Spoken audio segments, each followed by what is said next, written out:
Okay, so I have my 7th graders here today, and they're very excited to talk to you. They watched the video of the 8th graders talking to you, and they were very surprised by some of the things that you said, so they based their questions on a lot of the things that you already told us.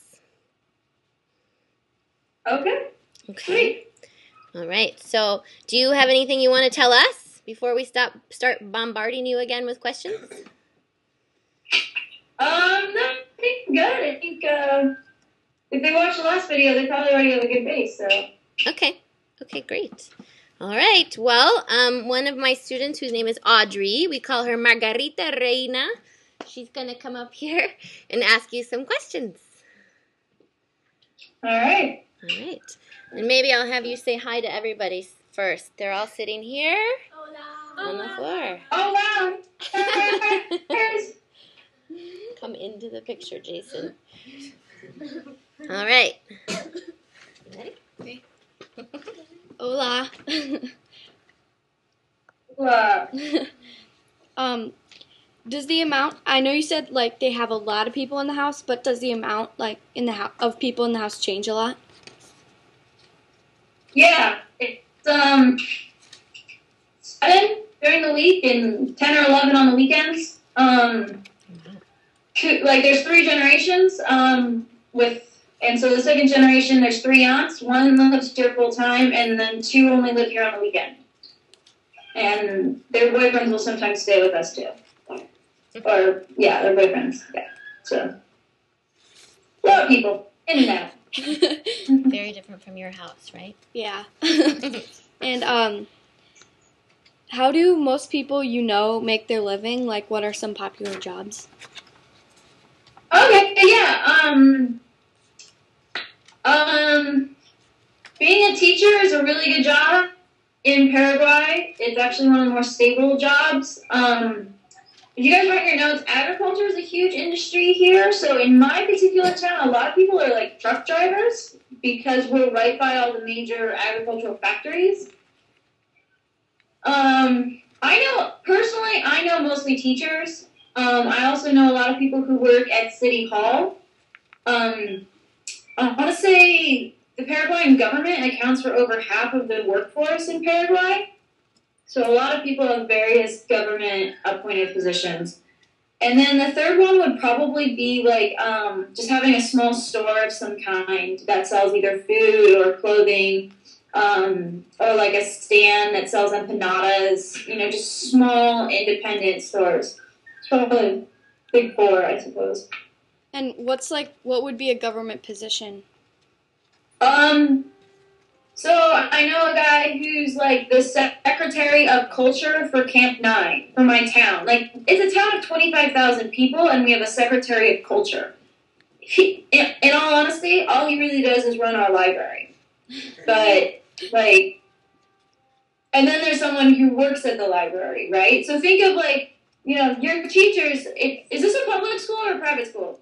Public.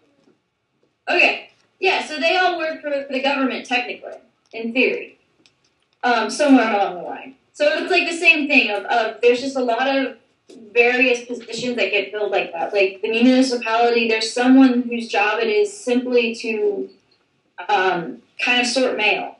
Those are all government positions, and there's enough of them because each municipality, there's not a lot of county government, so each municipality has all of these very small jobs. And so that is about half the people who work there in Paraguay. Cool. And do people usually make or buy today? Oh, okay. So you buy the yerba, which is you buy yerba by the kilo, and it's the leaves and stems of this bush that's been ground up. And then what you do is you either grow your own or you buy from the lady down the street jujos, which are like medicinal herbs, and then you mix that together. So it's like half bought, half grown, but you make it yourself. You don't go out for yerba. You get your own ingredients and you mix them in the water and then you pour it yourself. Yeah. Cool. We will do a yerba lesson, for sure. Okay. What's your favorite Spanish-speaking country so far? I've only been to two. I mean, I stopped over I've been to Mexico. That's not true. My heart is very much in Spain. I went there when I was 19 years old. I love Paraguay. I love Paraguay in a very big way, but if I had someone said you could live in one city for the rest of your life, it would be Barcelona, Spain. Me too, Taylor. Me too. Yeah. If any of you, once you go to college, if any of you have a chance to study abroad, do it. And then I'm going to say you should go to Spain. It's just a culture that I like. They spend their lives outside the house, whereas Paraguay culture is very much inside the house. There's not like restaurants and cafes or bars or clubs to go to that much in Paraguay, especially outside of Asuncion. Culture and life is in your home, which is great in a lot of ways. But, I love how in Spain, culture and life is outside your home. You're going to the plaza, you're going to get coffee, you're getting tapas, and I like that lifestyle a little bit more. And what's your favorite thing about Barcelona? The outside? Oh, it's not my favorite thing about Barcelona. There's this sandwich shop in Barcelona that I swear to God, I stumbled upon it, and the line was around the block. So I just got in line. I wasn't even hungry. It was like 4 o'clock in the afternoon. But I figured if enough, Barcelonians are waiting in line, it's gotta be good. And it's in the Gothic quarter. And I can't even remember the name of it. That was my favorite thing about Barcelona because those sandwiches were awesome. Okay, thank you. No problem. Okay, so we have a Google Doc open, and as kids are thinking of questions, they're writing them on the Google Doc. And one of them, as you were talking, Sophie asked, what is City Hall? Would you be able to explain that to us? You were talking about how some of the people work at City Hall. Yeah. Okay, City Hall is, it's actually called La Municipalidad, which means municipality. And basically, think of maybe like a bigger city, where like the city of Chicago, downtown Chicago, there is a place called City Hall. That's where the mayor works. That's where all the city laws. The city laws are decided. That's where, basically, there's just think of all the work that goes into running a city. Policemen and libraries and schools and roads and taxes. All these things go into running a city, and all of that's run in one building in Paraguay. And if you have more than 3,000 people in your city, you get one of these buildings. Okay. Does that make any sense whatsoever? Yeah, totally made sense. They're nodding their heads. Okay. All right. Who wants to ask questions next? Jessie? Okay. All right. Here comes Jessie. She has, they all wrote 5 questions for you. So they might ask the 5 questions or just a couple of them. Yeah, we can hear you right now. Hi. Hey. If you could have one food from America, what would it be? That's going to be a different answer every day. Today it might be cheddar cheese. Yeah. But if you ask me tomorrow, it would probably be something else. What's your goal in Paraguay?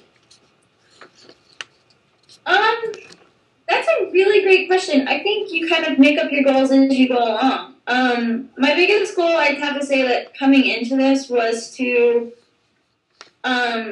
personal growth, just see where the adventure took me, and enjoy my time here. I definitely have kind of come up with some other goals of I really want to work with women in health and empowerment. That's becoming a goal.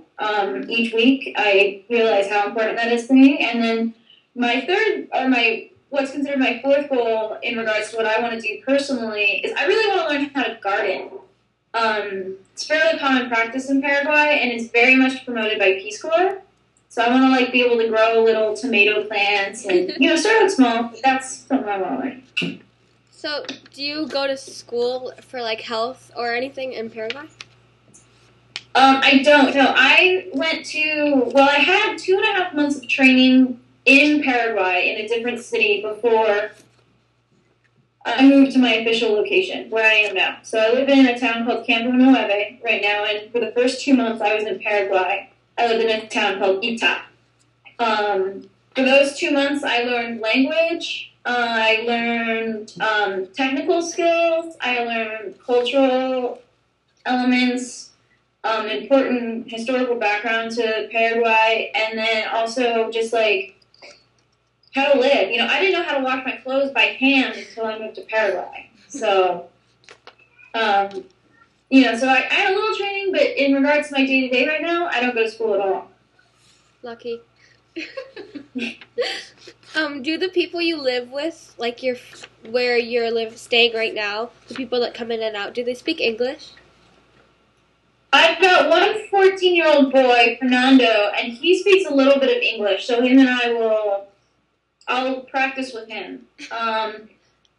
Not a lot of people in Paraguay speak English, in general. It's not like going to Europe where almost everyone speaks English. So I'm speaking mostly Spanish on a day-to-day basis. So do you speak fluent Spanish? I don't like to use the word fluent because there's still words that like evade you. What was it the other day that I just had no idea how to say? It was like a simple thing. Like doorknob or something, Like, so I don't know if I'll ever be fluent or ever feel fluent, but yeah, I talk every day in Spanish and talk pretty well, in my opinion. We'll see what they think. Okay, thank you. No problem.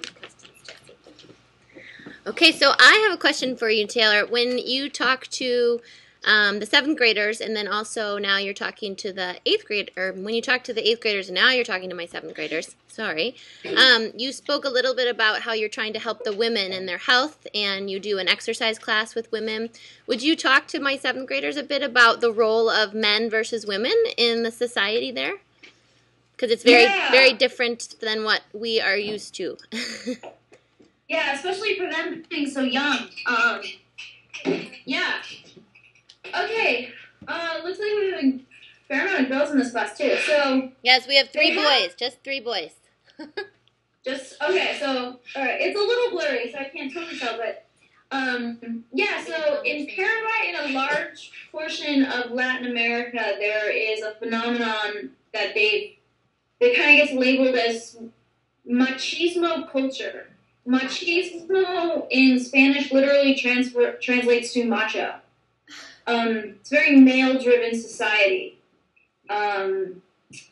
Men and women have very strict gender roles. So men are manly and they're men, and they go out and they work, and in a lot of ways are given preferential treatment, and women are feminine and womanly, and their job is to have babies and be mothers, and it's not entirely promoted for them to have work. This is changing very rapidly, but what happens when you have a dynamic like that is you oftentimes get a society that values men over women, and not that there isn't love, and that there isn't not that there's a lot of like outward violence, but at the same time women are then taught to be much more timid. Goals for little girls are very seriously to get married, and not that that's a bad goal. I mean, I want to get married one day, but I think a lot of girls maybe your age and even girls my age, we never, it was always part of my life was at one point I would work. At one point I would make myself happy, and that my job wasn't just to serve a man. So these are things that exist in Paraguay, but are just normal. And I don't know how to explain it beyond that. And it's complicated and it's tricky, but it definitely makes being a girl very different. I can't go by myself a lot of places, especially at night. I could never go to a restaurant by myself or to a hamburger stand by myself for fear of someone thinking that I was a woman of less than reputable, like without being a girl who didn't have a great reputation. So it's tricky. It's very tricky. But at the same time, the people are wonderful, and on a one-on-one, they're loving and, great. It's just this cultural dynamic that's very interesting. And just part of the culture. It's not a bad thing. It's just part of the culture, right? It's just kind of a traditional thing. I think you could argue that it limits women's rights. I personally think girls should be given more options than just having babies. But at the same time, when you are in it, it is just part of the culture. It isn't necessarily bad in that everything needs to be like it is in the States. But you do need to, at the same time, understand, like, what I want to do from a women empowerment and health classes. I'm not going to change the whole society. But what I can do is, is maybe build a relationship with some mothers and make them, make their lives a little easier that way. It's not bad in that, oh my God, we have to totally change everything. It's what it is. It's almost without value. It just is that way. Makes sense to you guys? Yeah. Okay. So we have 2 questions, and then their bell's going to ring. 2 questions that 2 girls have written as you spoke. Sophie wants to know what happens if you do go by yourself to a restaurant or a hamburger stand. It seems like they might think of you in a different way. They might think that you're a prostitute. Is that what you're thinking? Yeah. They might think I'm a prostitute. They might think I'm loose, like that I'm looking to pick up a guy, and that then it's okay to approach me with various catcalls, which is uncomfortable to say the least. Yeah, definitely. I can't walk down the street without somebody catcalling me. Because you're blonde, especially, right? Especially because I'm blonde. Especially. Yeah. They just don't see blondes. They just never, they just don't see them. It's weird.